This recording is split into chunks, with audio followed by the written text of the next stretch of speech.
तो स्टार्ट करते हैं हमारे टॉपिक के साथ इंडस्ट्रियल कन्फ्लिक्ट्स। ठीक है, आपको टर्म पढ़ के ही समझ आ रहा है कि हम इंडस्ट्रीज में जितने भी कन्फ्लिक्ट्स होते हैं उनके बारे में बात करेंगे।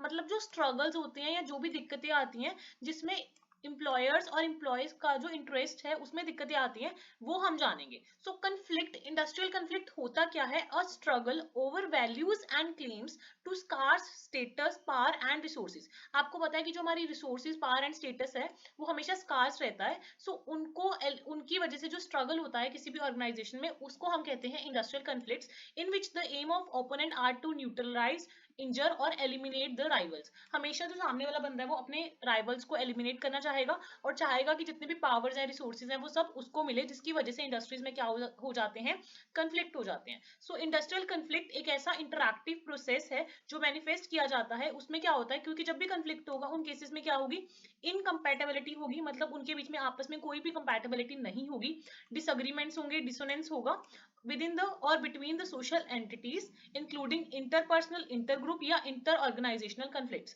so इससे हमें तीन चीजें क्लियर हो रही हैं कि जो इंडस्ट्रियल कन्फ्लिक्ट है वो इंटरपर्सनल भी हो सकता है, मतलब दो पर्सन के बीच में हो सकता है, दो ग्रुप्स के बीच में हो सकता है, या फिर दो ऑर्गेनाइजेशन के बीच में भी हो सकता है। सो तीन तरह का बेसिकली हमने कन्फ्लिक्ट जाना, interpersonal conflict, inter group conflict and inter organisational conflict. ठीक है, अब आपको पता है कि ऑर्गेनाइजेशन में कंफ्लिक्ट होता है तो उससे बहुत सारे फैक्टर्स हैं जो ऑर्गेनाइजेशनल कंफ्लिक्ट के लिए रिस्पॉन्सिबल हो सकते हैं। तो अब हम जानेंगे ऐसे कौन से फैक्टर्स हैं जो इंडस्ट्रियल कंफ्लिक्ट के लिए रिस्पॉन्सिबल हो सकते हैं। तो सबसे पहले हम बात करते हैं इंडस्ट्री रिलेटेड फैक्टर्स। बहुत सारे इंडस्ट्री रिलेटेड ऐसे फैक्टर्स होते हैं जिनकी वजह से कंफ्लिक्ट हो जाता है। सो वो फैक्टर्स हैं जैसे वेजेस उनको प्रॉपर नहीं मिल रही, उन्हें ज्यादा टाइम काम करना पड़ रहा है, जो भी वर्कर्स की टर्म्स एंड कंडीशंस है एम्प्लॉयमेंट की वो पूरी नहीं हो रही, या फिर जो मैनेजर्स हैं उनके राइट्स एंड ऑब्लिगेशंस को वायलेट कर रहे हैं। सो सबसे पहला फैक्टर हो गया इंडस्ट्री रिलेटेड फैक्टर्स। सेकंड हो गया ऑर्गेनाइजेशन में कुछ ऐसी दिक्कतें हैं जिसकी वजह से कंफ्लिक्ट हो रहा है। सो सेकंड हो गया organisational related factors. For example उन्हें इंसेंटिव्स प्रॉपर नहीं मिल रही, प्रमोशन प्रॉपर नहीं मिल रही, उन्हें कभी छुट्टी चाहिए, इमरजेंसी में उन्हें छुट्टी नहीं मिल रही, अनफेयर प्रैक्टिसेस चल रही है ऑर्गेनाइजेशन में, ये सब चीजें। नेक्स्ट हो गया ऑर्गेनाइजेशनल रिलेटेड फैक्टर्स। अब ऐसे कि बाकी इंप्लॉयज को तो तंग नहीं कर रहा मैनेजर, सिर्फ एक ही बंदे के साथ उसकी खुंदस है। सो कोई इंडिविजुअल भी कई बार ऐसा होता है, कई बार उसके खुद के बिहेवियर के कारण या एक ऐसी इमेज बन जाती है जिसकी वजह से वो स्पेसिफिक इंडिविजुअल को बहुत सारी दिक्कतों का सामना करना पड़ता है। For example lack of scope of self expression या पार्टिसिपेशन, सिर्फ उस बंदे के साथ ये सब बिहेव किया जाता है। फोर्थ हमारा आ गया गवर्नमेंट रिलेटेड फैक्टर्स। बहुत सारे ऐसे फैक्टर्स आते हैं जो गवर्नमेंट कोई नई नई पॉलिसीज लेके आती है जिसकी वजह से ऑर्गेनाइजेशन में कंफ्लिक्ट हो जाता है। कई बार इकोनॉमिक पॉलिसीज चेंज हो जाती है, प्रॉपरली इंप्लीमेंटेशन नहीं हो पाती चीजों की, इसकी वजह से भी ऑर्गेनाइजेशन में कंफ्लिक्ट रहता है। और उसके अलावा मिसलिनियस फैक्टर्स। ठीक है, तो अब हमने जाना कि ऑर्गेनाइजेशन में कंफ्लिक्ट की मल्टीपल चीजें हैं, या तो कोई इंडिविजुअल खुद के कारण हो गया, या कोई इंडस्ट्री में ही इशू चल रहा है, या उसी ऑर्गेनाइजेशन में सिर्फ इशू चल रहा है। उसके अलावा गवर्नमेंट एंड बहुत सारे मिसलिनियस फैक्टर्स होते हैं जिसकी वजह से कोई भी ऑर्गेनाइजेशन में कंफ्लिक्ट आ सकता है। ठीक है, अब डिफरेंट डिफरेंट व्यूज हैं कंफ्लिक्ट को लेके। पहले जो एक ट्रेडिशनल व्यू बना हुआ था कंफ्लिक्ट को लेके, और अभी एक लेटेस्ट मॉडर्न व्यू है कंफ्लिक्ट्स को लेके। तो अभी हम जानेंगे दोनों व्यूज के बारे में, ट्रेडिशनल व्यू के बारे में भी और साथ में ही मॉडर्न व्यू के बारे में। ठीक है, जो पहले वाला टाइम था ना, पुराना टाइम था, उसमें माना जाता था कि जो कंफ्लिक्ट है वो बहुत ही नेगेटिव है, कि कंफ्लिक्ट ऑर्गेनाइजेशन में होना ही नहीं चाहिए, क्योंकि जब भी लड़ाई झगड़ा होगा कोई भी ऑर्गेनाइजेशन ग्रो नहीं कर पाएगी as per the traditional view. ठीक है, ये बहुत ही रिजिड और फॉर्मलिस्टिक व्यू था कंफ्लिक्ट्स को देखने का। तो कंफ्लिक्ट को डिसफंक्शनल माना जाता था और हमेशा ये बोला जाता था कि हर कोस्ट पे ये ट्राई करो कि आप कंफ्लिक्ट को अवॉइड करो, क्योंकि कंफ्लिक्ट के क्या है, एडवर्स इफेक्ट्स हैं किसी भी ऑर्गेनाइजेशन की प्रोडक्टिविटी पर जो मॉडर्न व्यू है इसने कुछ और ही बोला। इसने बोला हम भी ये चीज मानते हैं कि जब कंफ्लिक्ट होगा तो वो कहीं ना कहीं फंक्शनल होगा, हर एक बंदा ट्राई करेगा उस कंफ्लिक्ट को ओवरकम करने की और उससे बेटर रिजल्ट्स होंगे। सो मॉडर्न व्यू के अकॉर्डिंग हम कंफ्लिक्ट से बच ही नहीं सकते, कि ये तो बाउंड है कि कंफ्लिक्ट होगा ही होगा। सो मॉडर्न व्यू के अकॉर्डिंग जो कंफ्लिक्ट है दैट इज इनएविटेबल। और पुराने व्यू में तो जहां बोला गया था कि जो कंफ्लिक्ट है वो नेगेटिव है, नए व्यू में बोला गया कि जो कंफ्लिक्ट है वो इनएविटेबल है, इसलिए हमें इसको एक्सेप्ट करना पड़ेगा और इसको पॉजिटिव ही माना गया है और बोला गया फंक्शनल है। इससे पता लग जाता है कि कौन पावर सेंटर्स हैं और इसकी नेचुरल आउटकम क्या होगी। जो डाइवर्जेंट ग्रुप्स हैं जिनके बीच में कंफ्लिक्ट है वो आपस में इंटरैक्ट करेंगे और जिसकी वजह से प्रोडक्टिविटी एनहांस होगी। तो ये हमने जाना what are the views on the conflict. हमने मॉडर्न व्यूज के बारे में भी जाना और साथ में ही ट्रेडिशनल व्यूज के बारे में भी जाना। इंडस्ट्रियल डिस्प्यूट्स क्या होते हैं, अभी हम जानेंगे इंडस्ट्रियल डिस्प्यूट्स के बारे में। ठीक है, अब डिस्प्यूट्स का मतलब है डिसएग्रीमेंट होना या डिफरेंस इन ओपिनियन होना मैनेजमेंट या वर्कर्स के बीच में, पे के कारण भी हो सकता है, वर्किंग कंडीशंस के कारण भी हो सकता है, या अदर टर्म्स ऑफ एम्प्लॉयमेंट के कारण भी हो सकता है। तो जो ये डिफरेंसेस हैं ये काफी रीजंस की वजह से या डिसएग्रीमेंट्स काफी वजह से हो सकते हैं। सो इंडस्ट्रियल डिस्प्यूट्स एक्ट है वो 1947 का है, ठीक है। सो आपको एक्ट के ईयर्स याद होने चाहिए, इंडस्ट्रियल डिस्प्यूट्स एक्ट 1947। अब जो इसका सेक्शन 2 के है वो डिस्क्राइब करता है और डिफाइन करता है कि इंडस्ट्रियल डिस्प्यूट होता क्या है। सो इंडस्ट्रियल डिस्प्यूट क्या होता है? any dispute or difference between employers and employees or workmen और between different workmen, या मतलब दो वर्कमैन के बीच में, एम्प्लॉयर और एम्प्लॉय के बीच में, दो एम्प्लॉयर्स के बीच में किसी भी तरह का डिस्प्यूट होना रिगार्डिंग द एम्प्लॉयमेंट या एम्प्लॉयमेंट की कंडीशंस वगैरह की वजह से, वो हमारा आ गया इंडस्ट्रियल डिस्प्यूट। इसमें सबसे ज्यादा दिक्कत बच्चों को क्या आती है कि हमें यही नहीं समझ आता कि इंडस्ट्रियल कन्फ्लिक्ट और इंडस्ट्रियल डिस्प्यूट में क्या डिफरेंस है। सो मोस्ट इंपॉर्टेंट आज हम ये डाउट क्लियर करने वाले हैं कि इंडस्ट्रियल कन्फ्लिक्ट और इंडस्ट्रियल डिस्प्यूट में क्या डिफरेंस है। सो जो कन्फ्लिक्ट है ना वो हम अवॉइड नहीं कर सकते और कन्फ्लिक्ट जनरल इन नेचर होता है। और ऑन द अदर हैंड जब हम डिस्प्यूट की बात करते हैं, डिस्प्यूट की वजह से क्या होता है, काम ही रुक गया।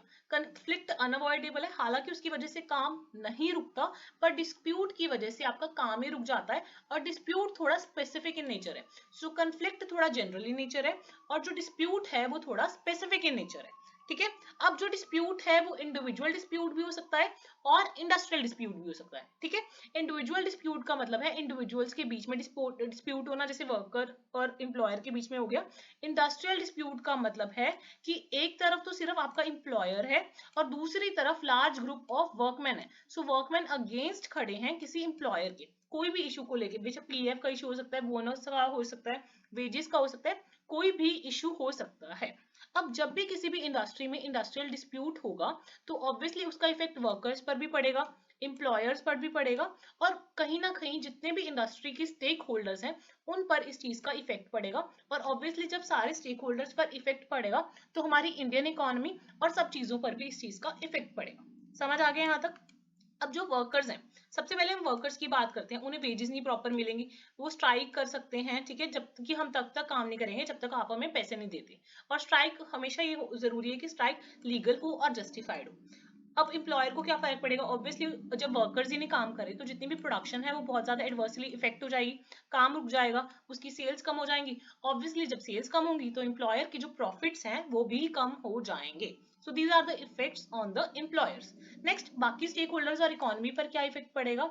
जिसकी वजह देखो रिसोर्सेज प्रॉपरली यूज नहीं हो पा रही तो जितनी भी हमारी नेशनल रिसोर्सेज हैं वो वेस्ट होंगी, क्योंकि उनका प्रॉपरली उनका जितना पोटेंशियल है उतनी वो यूज नहीं हो पा रही। सो हमारी नेशनल प्रोडक्टिविटी भी कम हो जाएगी और हमारी नेशनल इनकम भी कम हो जाएगी। So these are some of the effects of the industrial dispute. अब जब किसी भी इंडस्ट्री में डिस्प्यूट होता है उसको सेटलमेंट करना है, ठीक है। डिस्प्यूट्स होते हैं तो उनको सेटल करना बहुत जरूरी होता है। सो उसके क्या क्या स्टेजेस हैं ये जानते हैं। स्टेजेस जानने से पहले हमें ये पता होना चाहिए, देखो दो तरीके से सेटलमेंट हो सकती है, या तो जो स्टेट है वो इंटरवीन कर रही है सेटलमेंट करने में, या जो स्टेट है वो इंटरवीन नहीं कर रही है। तो दो तरीके से सेटलमेंट हो सकती है, settlement without the state intervention and with the state intervention. So सबसे पहले इसमें हम जानेंगे कि कौन से वेज हैं जिसमें जो स्टेट है वो इंटरवीन कर रही है या इंटरवीन नहीं कर रही है। इसमें हम बाइफर्केशन करके उसके बाद हम डिटेल में जानेंगे। So settlement without the state intervention में हमारे पास दो तरीके हैं। कलेक्टिवली वर्कर्स बार्गेन कर रहे हैं कि हमारी तो ये डिमांड्स है इनको पूरी करो, वरना हम काम ही नहीं करेंगे, तो इंडस्ट्रीज में डिस्प्यूट हो जाता है। सो वर्कर्स क्या करते हैं, कलेक्टिवली बार्गेन करते हैं अगेंस्ट द एम्प्लॉयर। सो इसमें ऑब्वियसली स्टेट इंटरवीन नहीं कर रहा है। सो एक तरीका तो ये हो गया। दूसरा क्या है, वॉलंटरली आर्बिट्रेशन, मतलब उनकी आपस में सहमति बैठ गई है, म्यूचुअल कंसेंसस हो गया है, पार्टीज आपस में विलिंग है आपस में बैठ के बातचीत करने के, and refer their dispute to a third party, वो आपस में सहमति कर रहे हैं by referring to a third party. So या तो वो कलेक्टिव बार्गेनिंग कर लेते हैं या फिर वॉलंटरली आर्बिट्रेशन कर लेते हैं कि हाँ ये हमारा बंदा है जो हमारी सुलह करवा सकता है, और म्यूचुअली बैठ जाते हैं, कंसेंसस पर आ जाते हैं by referring their dispute to a third party. ये दोनों हमारे तरीके हो गए जिसमें जो स्टेट है वो इंटरवीन नहीं कर रही है। इतना समझ आ गया? अब हम वो वाले तरीके देखेंगे जिसमें जो स्टेट है वो इंटरवीन कर रही है इनका लड़ाई झगड़ा सॉल्व करवाने के लिए। सो इसमें क्या है, ये वाले जो वेज हैं जिसमें स्टेट इंटरवीन कर रही है, ये वाले जो वेज थे ये किसने प्रपोज किए थे, डनलॉप ने इनको प्रपोज किया था। तो इसमें अलग अलग तरीके से स्टेट इंटरवीन करती है। जैसे सबसे पहले तो हमारा वे हो गया compulsory setting up of bi party committees. Bi party नाम से ही क्लियर हो रहा है, दो पार्टी से बनी हुई है। एक बंदा होगा जो वर्कर्स को रिप्रेजेंट करेगा और एक बंदा होगा जो एम्प्लॉयर को रिप्रेजेंट करेगा। ठीक है, इंडस्ट्री लेवल पे भी हो सकता है, स्पेसिफिक ऑर्गेनाइजेशन लेवल पे भी हो सकता है। सो इसमें क्या है, एक बाय पार्टी कमेटी बनाई जाती है जो भी इंडस्ट्रियल डिस्प्यूट है उसको सेटलमेंट करने में हेल्प करती है। तो इसमें जो वर्ड्स है ना, क्योंकि इसमें आपको पता है कि जो स्टेट है वो इंटरवीन कर रही है, सो इसमें हम वर्ड क्या यूज करेंगे, कंपल्सरी। क्योंकि स्टेट इंटरवीन कर रही है तो उनके पास चॉइस नहीं है कि इसके लिए ऑप्ट करें, उनके ऊपर ये कंपल्शन है कि उनको ऐसे ही करना पड़ेगा। उसमें हमने जस्ट कलेक्टिव बार्गेनिंग पढ़ा था, इसमें कौन सा वर्ड आ गया, कंपल्सरी कलेक्टिव बार्गेनिंग। सो इसमें क्या है, स्टेट उनको इनकरेज करती है और इवन फोर्स करती है कि वो कलेक्टिव बार्गेनिंग प्रोसेस करें। जो ऊपर वाला कलेक्टिव बार्गेनिंग प्रोसेस था वो इनफॉर्मल इन नेचर था, बट जो ये वाला कलेक्टिव बार्गेनिंग का प्रोसेस होगा that would be formal in nature. ठीक है, उसके अलावा क्या और कैसे स्टेट इंटरवीन कर सकती है, इनिशिएट कर सकती है कंपनी के ऊपर investigations. So initiation of compulsory investigations, court of inquiry उनके ऊपर बैठ जाती है जो कि एक प्रॉपर स्टैट्यूटरी मशीनरी को फॉलो करती है और प्रॉपर इन्वेस्टिगेशन बैठती है जितने भी मुद्दे होते हैं इंडस्ट्रियल डिस्प्यूट को लेकर। ठीक है, उसके अलावा और तरीके क्या हो गए, provisions of conciliation and mediation. So बीच में विचोला बिठा देते हैं कि उनकी जितनी भी लड़ाई झगड़े हैं उनको प्रॉपर्ली कॉन्सिलेटर को बिठा के proper orderly and national discussions होती हैं under the guidance of the conciliator. उसके अलावा बाकी तरीके क्या है, compulsory arbitration and compulsory adjudication. इसमें क्या है, उनको आर्बिट्रेशन और एडजुडिकेशन को प्रॉपर्ली फॉलो करना पड़ता है, जिसकी वजह से जब कंपल्सरी आर्बिट्रेशन हो जाती है उनके पास कोई स्कोप नहीं होता स्ट्राइक्स और लॉकआउट्स का। सो ये कुछ तरीके हैं जिससे डिस्प्यूट्स सेटल किए जा सकते हैं और उसकी क्या क्या स्टेजेस हैं। तो अभी आपको पता लग गया इंडस्ट्रियल डिस्प्यूट्स क्या होते हैं। अभी हमें क्या करना है, जो इंडस्ट्रियल डिस्प्यूट्स हैं उनको सेटलमेंट करनी है उनकी। ठीक है, जितने भी लड़ाई झगड़े हो रहे हैं इंडस्ट्रीज में, डिस्प्यूट्स हैं, उनको सेटल करने के लिए क्या क्या तरीके हैं या क्या क्या मेयर्स हैं। सो बेसिकली दो तरह के मेयर्स होते हैं इंडस्ट्रियल डिस्प्यूट्स को सेटल करने के लिए। ठीक है, एक तो होते हैं स्टैट्यूटरी मेयर्स और एक होते हैं नॉन स्टैट्यूटरी मेयर्स। ठीक है, स्टैट्यूटरी और नॉन स्टैट्यूटरी मेयर्स होते हैं इंडस्ट्रियल डिस्प्यूट्स को सेटल करने के लिए। अब इनके बारे में हम थोड़ा सा डिटेल में जानेंगे। स्टैट्यूटरी मेयर्स क्या होते हैं, सेक्शन 3 है इंडस्ट्रियल डिस्प्यूट एक्ट 1947 का। इसमें सबसे इंपॉर्टेंट चीज हमेशा याद रखना, हमें एक्ट्स के ईयर याद होने चाहिए। सो इंडस्ट्रियल डिस्प्यूट्स एक्ट कौन सा है, 1947 है। ठीक है, ये कब लागू होगा, यहाँ पे जब 100 या 100 से ज्यादा इंप्लॉइज हैं तो हमारे पास कुछ तो स्टैट्यूटरी तरीके हैं और कुछ नॉन स्टैट्यूटरी तरीके हैं इंडस्ट्रियल डिस्प्यूट्स को सेटल करने के। तो इसमें क्या क्या बन सकता है, वर्क की कमेटीज बन सकती हैं, कॉन्सिलिएशन हो सकती है। अभी आपको कॉन्सिलिएशन का मतलब नहीं समझ आएगा तो मैं आपको बता देती हूँ। कॉन्सिलिएशन का मतलब है कि उन्हें सहमति पर लेके आना, bringing opposing parties into harmony, मतलब उनके डिस्प्यूट्स को सेटल कराने के लिए उनको एक कंसेंसस पर लेके आना, इनटू हार्मनी में लेके आना। सो कंसिलिएशन के लिए कॉन्सिलिएशन ऑफिसर्स भी अपॉइंट हो जाते हैं जिसको बहुत सारी पावर्स मिलती हैं सिविल कोड के द्वारा, और बोर्ड ऑफ कॉन्सिलिएशन भी अपॉइंट किया जाता है जो कि एक ट्राई पार्टी ऑर्गेनाइजेशन होती है और एक एडहॉक बॉडी है। ठीक है, और कोर्ट ऑफ इंक्वायरी बैठती है as per the section 6 of Indian industrial dispute act 1947। So ये भी पूछ सकते हैं कोर्ट ऑफ इंक्वायरी कौन से सेक्शन का पार्ट है, सेक्शन नंबर 6 का पार्ट है। नेक्स्ट क्या हो सकता है स्टैट्यूटरी मेयर्स में, एडजुडिकेशन अथॉरिटीज। एंड जुडिकेटिंग अथॉरिटीज कौन सी होती हैं, ये थर्ड पार्टीज अथॉरिटीज होती हैं जो इंटरवीन करती हैं ताकि किसी भी इंडस्ट्रीज में अगर डिस्प्यूट हो रहा है उस डिस्प्यूट को सेटल किया जा सके। ठीक है, सो सेक्शन 7A और सेक्शन 7B के तहत बहुत सारी कोर्ट्स होती हैं और ये काफी सारे शेड्यूल्स में मेंशन होती हैं। सो एडजुडिकेशन के अंदर 3 तरह की कोर्ट्स आती हैं, labour court, industrial tribunals and national tribunals. इनके थोड़े शेड्यूल और हमें सेक्शंस पता होने चाहिए। सो लेबर कोर्ट्स कौन से सेक्शन का पार्ट है, सेक्शन 7 का पार्ट है। इंडस्ट्रियल ट्रिब्यूनल्स सेक्शन 7A का पार्ट है और इंडस्ट्रियल ट्रिब्यूनल सेक्शन 7B का पार्ट है।